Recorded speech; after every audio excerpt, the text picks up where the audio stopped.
गोकुलपुर विधानसभा के बाढ़ हर्ष विहार से निगम पार्षद पूनम निर्मल के पति प्रदीप निर्मल जी ने राघव चड्ढा के भाजपा में शामिल होने पर क्या कहा, आओ जानिए। राघव चड्ढा और 6 सांसदों को लेकर बीजेपी में शामिल हो गए, क्या वजह मानते हैं, क्या कुछ कहना चाहेंगे? जो व्यक्ति डरता हो, जिसके अंदर कहीं डर भय घुस गया हो, वो कहीं भी महफूज नहीं रह सकता।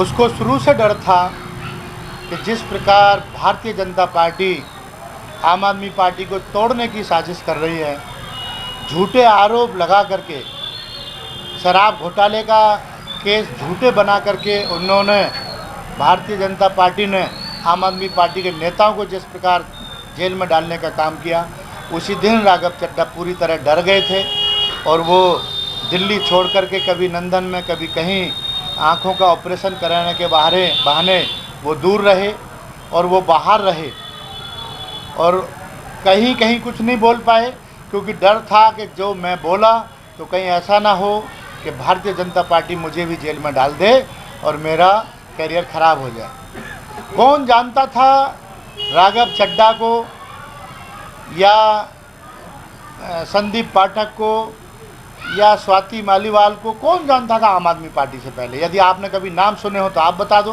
कि आम आदमी पार्टी के पदाधिकारी बनने से पहले या विधायक बनने से पहले या सांसद बनने से पहले इनको कोई जनता में एक भी व्यक्ति जानता था तो मुझे आप बता दें। इनकी पहचान क्या थी, ये थे क्या?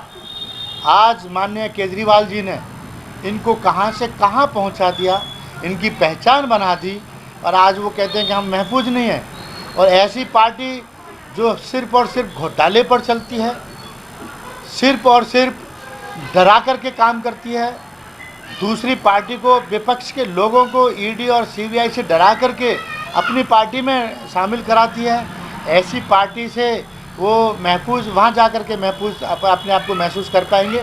देखते हैं वो कितने दिन महफूज कर पाते हैं अपने आप को। जिस पार्टी को कहते थे लुटेरों की पार्टी है, ये गुंडों की पार्टी है, आज वो गुंडे उसी पार्टी में शामिल हो गए, क्योंकि गुंडों की पार्टी में तो गुंडे ही जा सकते हैं, शरीफ तो फिर जाएगा नहीं। तो ये उनका क्या जिक्र कर सकते हैं जिनको आम आदमी पार्टी ने आज बनाया। आज वो एक हीरोइन से शादी करके कहता है कि मैं तो बहुत बड़ा एक बॉलीवुड की हीरोइन से शादी। किस वजह से हुई तेरी शादी? तू आम आदमी पार्टी का एक सांसद था, उसने एक आम आदमी पार्टी के सांसद से शादी की। तेरे जैसे चड्ढा कितने घूमते हैं, सबकी तो शादी हीरोइन से नहीं होती है। तो ये कहीं ना कहीं वो भूल गए हैं कि आज हमारी पहचान है तो आम आदमी पार्टी की वजह से है, माननीय अरविंद केजरीवाल जी की वजह से है। वो भी ये चीज़ भूल चुके थे। और आगे कौन किसको जानता है? आम आदमी पार्टी ज्वाइन करने के बाद आपने सुना होगा, शुरू में जब हमारी पार्टी बनी थी, विनोद कुमार बिन्नी नाम का भी एक व्यक्ति हुआ करता था। आज आपको पता है कहाँ है वो भारतीय जनता पार्टी में गया था, लुप्त हो गया। आज आप जानते हैं साजिया इल्मी, कौन जान रहा है उनको? वो भी एक भारतीय जनता पार्टी में थी, आम आदमी पार्टी में थी और भारतीय जनता पार्टी में चली गई। कौन पूछ रहा है इनको? तो ये ख़त्म हो चुके हैं। और अभी आप देखते रहना, इनकी सदस्यता भी रद्द होने वाली है। ये घर के रहेंगे ना, घाट के रहेंगे, कहीं की नहीं रहेंगे। प्रदीप जी, देखा जा रहा है जिस दिन आम आदमी पार्टी छोड़ी और नेक्स्ट डे ही उन्होंने ज्वाइन कर लिया बीजेपी को, इसके ऊपर देखिए, ये शुरू से भारतीय जनता पार्टी के संपर्क में थे और जब इनको डर सता रहा था तो कहीं ना कहीं उनके नेतृत्व में पहुंच चुके थे। ये संपर्क बनाए हुए, साधे हुए थे पहले से ही। सारी बात करने के बाद इन्होंने ऐलान किया और तुरंत उसी दिन जाके पार्टी ज्वाइन कर ली। तो एकदम से नहीं होता है, प्री प्लानिंग थी और प्री प्लानिंग के तहत इन्होंने आम आदमी पार्टी को छोड़ करके और वहाँ ज्वाइन की है।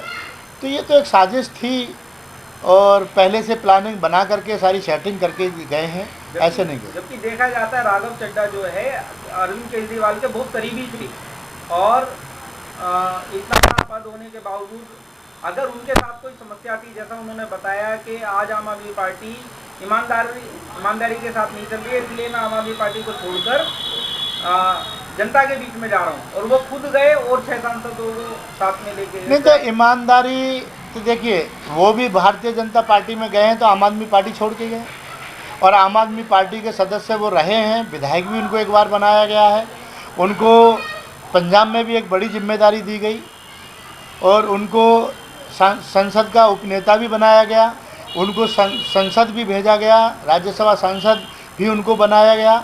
तो वो हर जगह हर तरह से साथ रहे। उनको भी पता होगा कि भारतीय आम आदमी पार्टी पहले जैसे ईमानदार थी अब ईमानदार नहीं रही, तो उनको भी पता होगा कि क्या ईमानदारी नहीं रही है पार्टी के अंदर। चलिए हम मानते हैं वो भारतीय जनता पार्टी को तो ईमानदार समझते हैं। जहाँ जितने भी घोटालेबाज थे, जितने भी आरोपी थे, जितने लोगों पे सीबीआई ईडी के केस चल रहे थे, वो आज सब के सब भारतीय जनता पार्टी में हैं। जितने भी पार्टी के मजबूत नेता हैं वो सब घोटालेबाज वहाँ पर वॉशिंग मशीन में धुल करके गए हैं, ये भी उसी में धुल जाएंगे। तो इनको तो खुद पता होगा वहाँ कितने ईमानदार लोग हैं भारतीय जनता पार्टी में, जो कि आम आदमी पार्टी में उनको ईमानदार लोग नहीं मिले। ईमानदारी नहीं थी तो क्या मिला अरविंद केजरीवाल जी के पास? वो एक तथाकथित घोटाला, शराब घोटाला बना करके उन्हें जेल में डालने का काम किया गया। क्या मिला? आज सीबीआई पे कोई सबूत नहीं, हाई कोर्ट ने उनको बरी कर दिया कि इन पे कोई केस ही नहीं बनता, 23 के 23 लोगों को बरी कर दिया। तो कैसे मानेंगे आपके क्या अरविंद केजरीवाल जी ईमानदार नहीं है, आम आदमी पार्टी ईमानदार नहीं है? ये तो उनके पास क्या रास्ता है? और जब जा रहे हैं उन्हें मोटा मिला है, उनको खरीद लिया गया, उन्हें पैसा मिला है, तो वो क्या कहेंगे? वो यही कहेंगे कि हम यहाँ ईमानदारी नहीं दिख रही थी इसलिए चले गए। वही थोड़ी कहेंगे कि हमें 50-100 करोड़ रुपए मिले और हम बिक गए हैं और हम इसलिए जा रहे हैं। ऐसा तो नहीं कह सकते ना वो। जैसा कि आपने बताया सदस्यता रद्द होने जा रही है, इनकी सदस्यता रद्द करने का अधिकार किसको है? देखिए, सदस्यता रद्द करने का अधिकार तो कायदे में जो हमारे स्पीकर हैं उनका ही बनता है, लेकिन वो ऑलरेडी भारतीय जनता पार्टी के बैठे हैं और ये सब सांसद जितने भी भारतीय जनता पार्टी ज्वाइन किए, तो वो क्यों रद्द करेंगे? तो ये कहीं ना कहीं हमारी पार्टी को ये कोर्ट में, सुप्रीम कोर्ट, हाई कोर्ट में जाना पड़ेगा और उसी तभी ये लोग तभी मानेंगे। ये राजी से मानते नहीं हैं। हर लड़ाई आम आदमी पार्टी को कोर्ट से जा कर लड़नी पड़ती है, तब हक मिलता है, तो वही करेगी पार्टी।